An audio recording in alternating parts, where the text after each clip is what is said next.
In this week's episode, Julie Kratz, inclusive leadership trainer and founder of Next Pivot Point, and I will chat about NASCAR's first out gay driver, flexible work schedules, Lincoln Center, and more.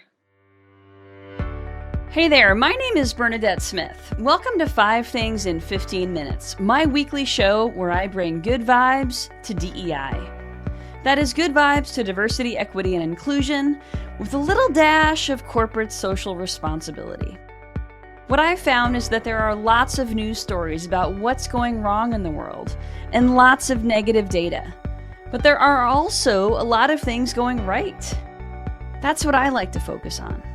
I search for DEI stories that we can be inspired by and learn from. My hope is to inspire you to experiment with some of these inclusive actions and policies within your own organization to help you build a more inclusive world.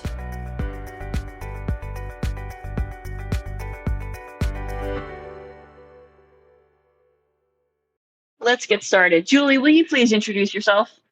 Yay! So thankful to be in this space with these positive vibes. I love the premise of this. And I have my own DEI training consulting firm focused on workplace inclusion because I believe that all people should feel a sense of belonging and have space to be their best selves in the workplace. So I'm excited to join you and dig in, Bernadette.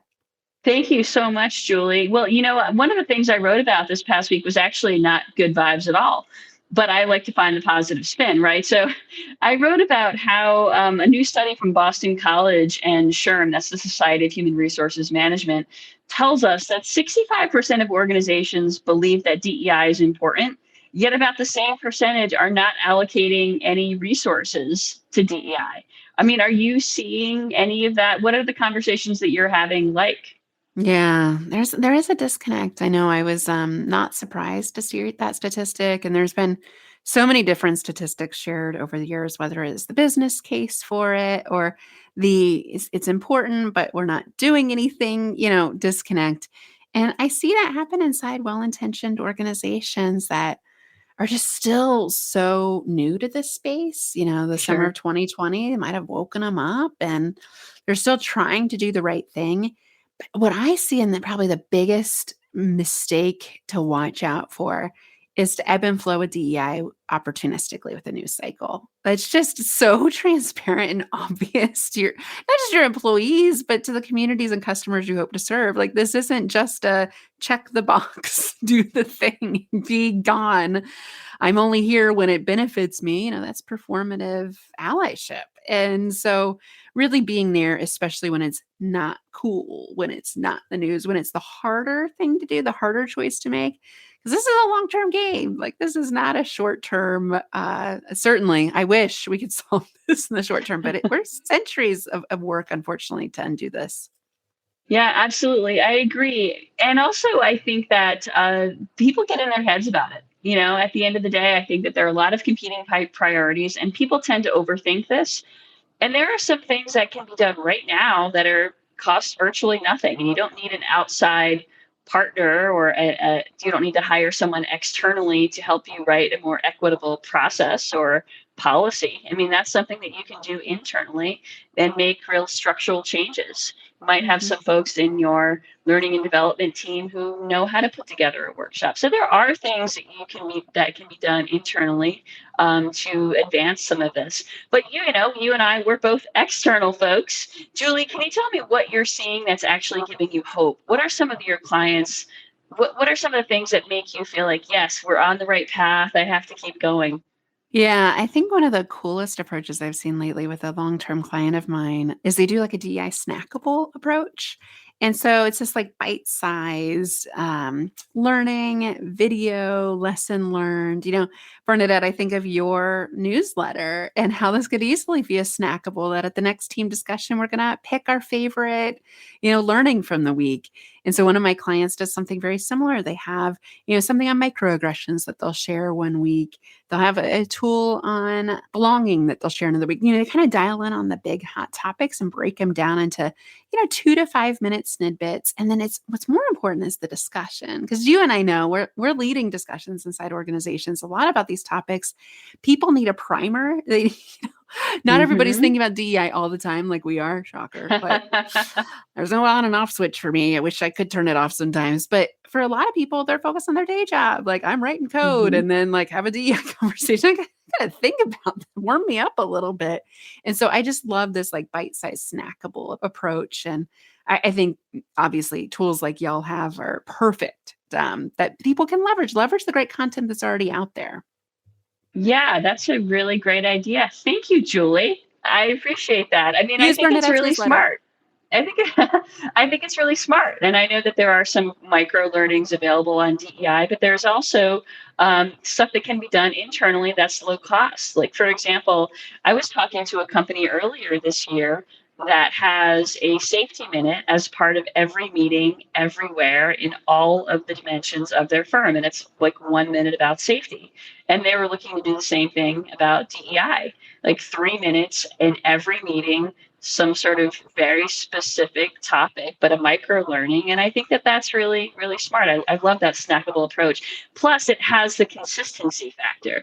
And when there's that consistency and that repetition, it reminds folks, it reinforces how important it is. Yeah, it's funny, Bernadette. One of my first corporate jobs was leading safety for an operations facility, and I've reflected on this quite often. That was over 20 years ago.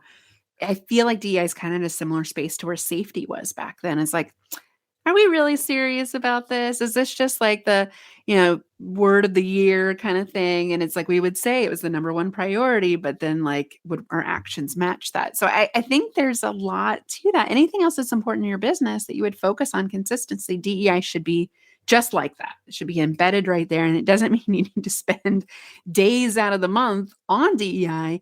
Weave it into your daily activities, meet people where they're already at, and so much of it is content and education and a conversation.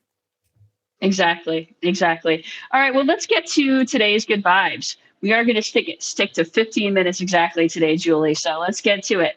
All right. So the first story is about David Geffen Hall at Lincoln Center in New York. Now, Lincoln Center was built on a neighborhood that was historically occupied by low-income Black and Brown folks in New York City, and the neighborhood was known as San Juan Hill. Well, when they decided to completely redesign Geffen Hall at Lincoln Center, they actually did a lot of really cool equitable things. For example, a lot of the contractors they used were BIPOC owned businesses.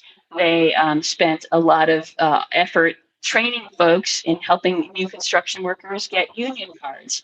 They spent a lot of effort into leadership diversity and increasing the percentage of BIPOC and women in their leadership team. And the debut concert. I mean, these are just a few of the things. The debut concert was called San Juan Hill, a pay as you can, what you can concert. And the music was really a tribute to that old neighborhood. So, Lincoln Center, they got it wrong the first time years ago when they built it. And now they are trying to make it right. Hmm. What I love about that story is there's kind of a redemptive piece to it as, hey, we screwed up in the past, but that don't write us off for forever. We can, I think about this all the time in the work we do. It's like people are going to stumble and bumble. They will make mistakes. Organizations will make mistakes. People will make mistakes. There's no perfect way to show up in this conversation. So I love that it's like, hey, we didn't get it right, but we're back again. We're not going to be canceled out. And then all the equitable pieces of that journey, how it was very holistic as well. So it wasn't Mhm. just, we're going to, again, do the one thing to have diverse representation. We're going to make sure we have an inclusive environment. I love the sliding pay scale, by the way, just for a lot of different things. We could create more equity if we really thought intentionally about how much people could invest in services and did that sliding scale more often. Absolutely. It's just about making this more accessible. I think everything about this story is really about equity, and equity is giving everyone a fair shot and making sure that everyone has equal access, considering where they've come from. So I absolutely love this story. All right, the next story comes from NASCAR. You're kind of in NASCAR country there in Indianapolis, Julie. Well, now for the first time ever, there is an out gay man who has participated in a NASCAR race. His name is Zach Herrin, and he made his debut this past Friday. I should have checked to see how he did in time for the story, but it's a pretty big deal, isn't it? Oh my gosh, that's a huge deal. Well, I was floored when I saw that, Bernadette. One, I was kind of in disbelief that this is the first out person in NASCAR, but then you think about, the fan base is more traditional. And yes, full disclaimer, I live in central Indiana. We do have car racing. It's more Indy car racing, but I can relate to the demographic. And the fan base tends to be a little bit more traditional conservative. So it's super cool to see somebody feel safe, right? To feel safe to come out in a space that hasn't traditionally accepted people like that. And I think what we'll find is there's probably a ton of other people that identify that way. Like, so this in the NFL when the first, gay player came out, it just opens the door for others. So I love that. I hope this paves the way for others to feel included. Because it's contagious, right? Oh, hopefully the acceptance is contagious for that. All right, next story comes from is about ESG performance. We have a new data that says that 73% of the S&P 500 companies now tie executive compensation to environmental, social, and governance goals, and DEI is part of that in the social pillar. So this is really significant. It doesn't necessarily say how that connection is made, but again, accountability I think is really important here. It makes things stick. Yep. Yeah, I think one trend I'm seeing this is on point with that, with the S pillar, hopefully being DEI in that, not to over acronym people, but having key performance indicators on performance reviews tied to diversity, equity, inclusion, especially for people leaders. So a lot of organizations I'm supporting. So we're going into review time, goal setting time, whatever your calendar year looks like, to have that conversation about what are your goals to get better at diversity, equity, inclusion. And so holding everyone accountable for their probably their learning for sure, but also how they're representing, what their teams are comprised of, how are they making promotion decisions, hiring decisions, all these systemic pieces. When you wrap in a key performance indicator around diversity, equity, inclusion, suddenly you have people like really taking note of the importance of it because it's tied to my performance and compensation. So again, just like anything else in business that was important, we would measure what matters. And absolutely. And I think it's great that they are incentivized to have some skin in the game. All right. Last stories this week are about workplace flexibility. So there's a company called Quick that said a 4-day work week. They saw job applications increase by 230%. Unilever's new 4-day work week in New Zealand was such a success, they're expanding it to Australia. And Hilton is now allowing hourly frontline workers to work at multiple locations, even across the country, within the same day or the same week. It's just amazing about the flexible options that we're starting to see more of. I think it's super inspiring. Yeah, Hilton's really been an industry leader in this space. I love that idea of like, you probably have a bunch of different hotels around either Hilton brand. Why not pick a shift for the one, time and location that works best for you that probably benefits Hilton just as much as the employees as well.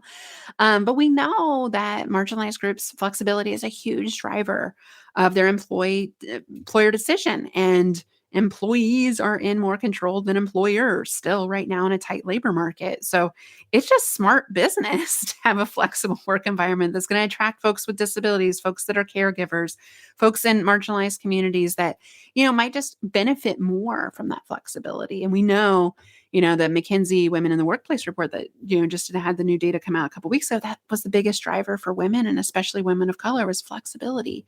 So if you want a diverse workforce, do better with flexibility. And the 4-day work week, we're going to try it out actually at our organization next year. There's so much data that supports how much more productive folks are. So I'm excited to give it a whirl. It's going to be a mindset change for me, but one that I'm excited about personally. That's excellent. I love that. I love that. Good for you, Julie, walking the talk there. All right. Well, thank you so much for joining me today, Julie. Thank you all for watching and listening. And if you don't already subscribe to the Five Things newsletter, you can subscribe at fivethingsdei.com. And Julie, how can folks find you? Easy, nextpivotpoint.com. So check us out. We've got a road mapping tool up on our website right now that you can download. So for those of you who are thinking about strategy and what's next and next year, great free resource, nextpivotpoint.com. Excellent. Well, thank you again, Julie. Thank you, everyone, for joining us, and have a great week. Bye.